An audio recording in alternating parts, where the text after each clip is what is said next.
Depuis l'élection du président Alpha Condé, la justice guinéenne cherche à se rendre plus crédible. D'où la validation mercredi 18 février 2015 du plan d'action prioritaire de la réforme de la justice 2015-2019 par le président de la République, Ocas Bellevue. Une action qui s'inscrit dans la dynamique de la réforme de la justice guinéenne entreprise par la Troisième République. Selon le ministre d'État, ministre de la Justice Garde des Sceaux, ce document de référence de 87 pages permettra aux investisseurs et aux partenaires au développement de croire en la justice guinéenne. Ce document permettra de rendre confiance aux investisseurs qui viennent chez nous. Mais ça dépendra de nous aussi. Il faut absolument que les décisions qui sont rendues ici, sur le plan bancaire, sur le plan économique, en matière d'entreprise, il faut que les juges appliquent le droit au WADA, appliquent les règles juridiques stricto sensu. Alors s'il y a des défaillances, puisqu'il va toujours y avoir des défaillances chez l'être humain, il faut aussi que les sanctions tombent. Et que nos partenaires ou les entrepreneurs qui veulent venir investir à Guinée, s'ils se font spolier, s'ils se font truander, et si la justice est complice de ça, il faut aussi qu'il y ait des sanctions. Ce n'est pas pour rien qu'il y a le Conseil supérieur aussi. Pas seulement pendant la période 2015-2019, la justice guinéenne est appelée à se réconcilier avec les justiciables. Dans tous les pays du monde, l'institution de la justice doit être au service des citoyens. C'est la matrice, c'est ça. Le reste après, c'est les moyens qu'on y met, c'est les ressources humaines qu'on utilise, mais le but, l'objectif, c'est la satisfaction des besoins de la population. Et quand on dit besoin de la population, c'est la paix sociale, c'est le respect de la loi, le respect de son prochain, le respect du bien public. Vous voyez, tout ça, ça se touche. Donc c'est pourquoi la justice est incontournable dans la construction d'un état de droit. Pour aboutir aux résultats escomptés, la formation continue des magistrats sera l'une des priorités. Formation initiale, il y a une promotion qui vient de sortir après 2 ans. Après 2 ans de formation au centre, 2 ans de formation pratique, attention, et théorique. Et on va organiser dans les 2 mois à venir un concours d'entrée au centre de formation. Parce qu'ils vont rester quand même 2 ans là-dedans. Il faut que ça soit cyclique, ça. C'est-à-dire que quand une promotion sort, qu'une promotion rentre. Formation continue, là, c'est aussi très important.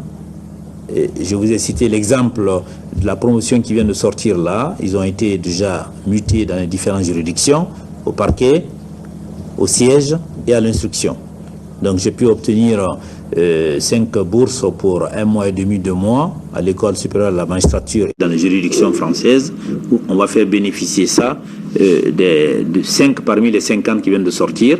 Mais les mois, en tout cas d'ici la fin de l'année, tous vont faire un tour de formation pratique dans les juridictions françaises et tout. Et le second volet de la formation continue, c'est de faire venir les professionnels du droit en Guinée.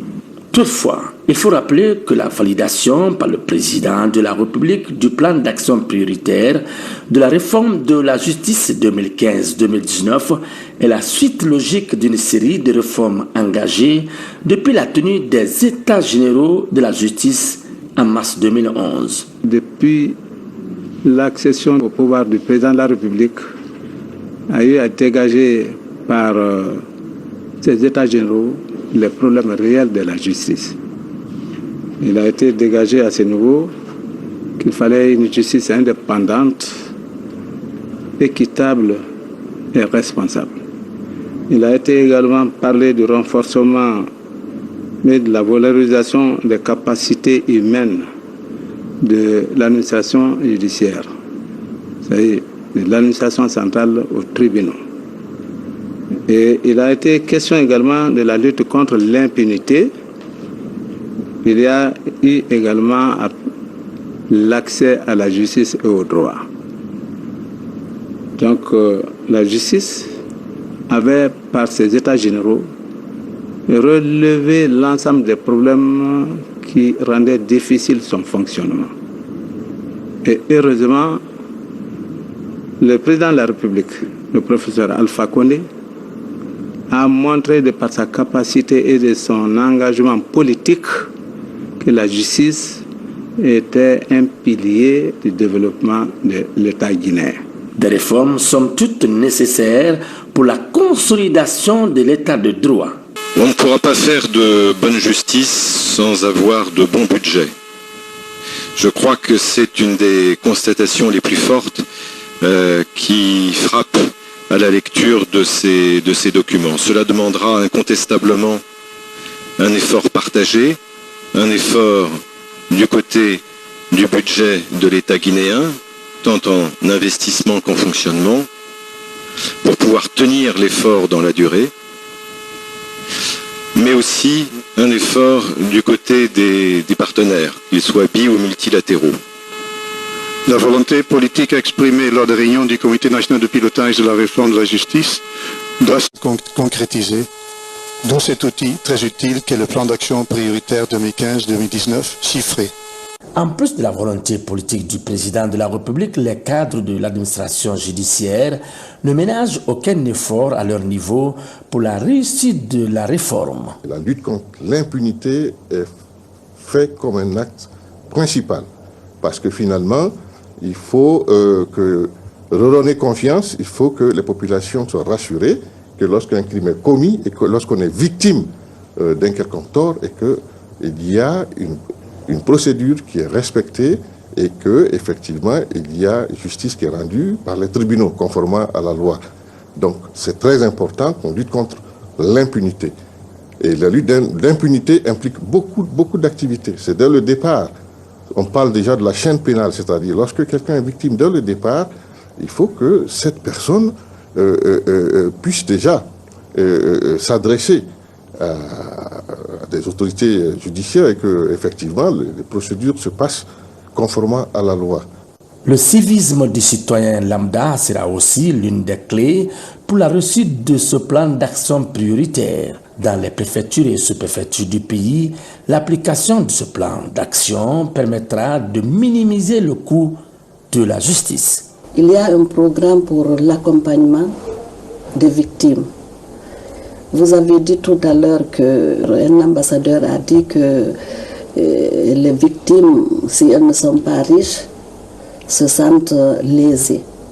Donc il y a une politique qui sera mise en œuvre pour accompagner les personnes vulnérables. Donc il y aura des textes de loi qui seront pris donc, pour l'aide juridictionnelle. Il y aura des mécanismes qui seront mis en place pour que et la société civile et les avocats se mettent ensemble pour défendre les personnes vulnérables. De l'autre côté, il faut rapprocher la justice du justiciable.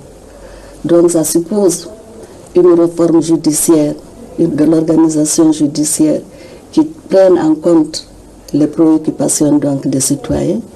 Il faut actuellement, vous savez que nous n'avons que 2 cours d'appel, la cour d'appel de Conakry et la cour d'appel de Kankan. Quand un justiciable n'est pas d'accord avec le premier jugement rendu, s'il veut faire appel, il faut qu'il vienne à Conakry avec tous les coûts que ça comporte.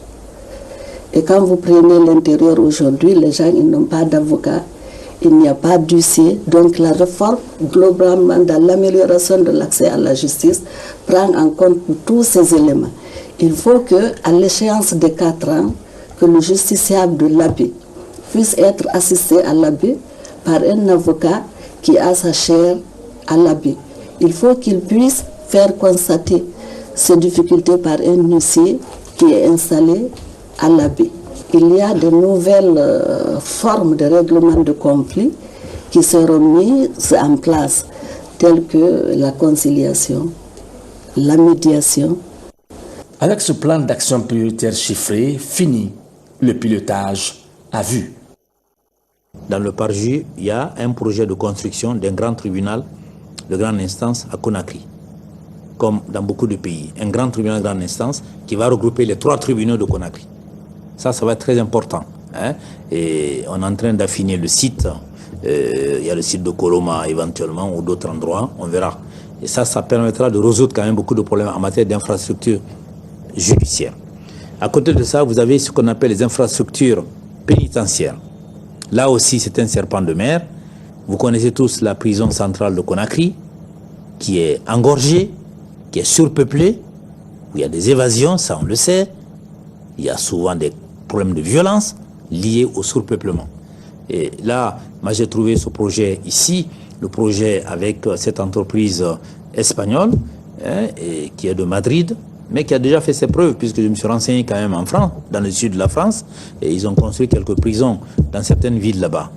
C'est quand j'ai vu ça, j'ai dit, bon voilà, c'est une entreprise qui est sérieuse, la Guinée peut vraiment en tirer beaucoup.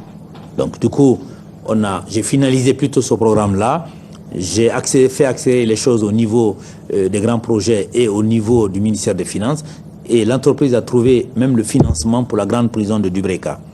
La Guinée a dégagé 7 milliards pour les études d'impact liées en ce qui nous concerne, et on espère que la première pierre va être posée dès début avril pour ce bâtiment. À côté de ça, il y a aussi 7 prisons de moyenne taille qui vont être faites dans cette région ou cette préfecture du pays.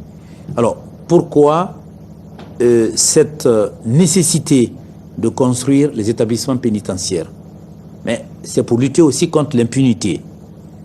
C'est à la fois permettre la sanction pénale des gens qui violent la loi, les gens qui commettent des infractions les plus graves, mais c'est en même temps, concomitamment, humaniser aussi les lieux de détention.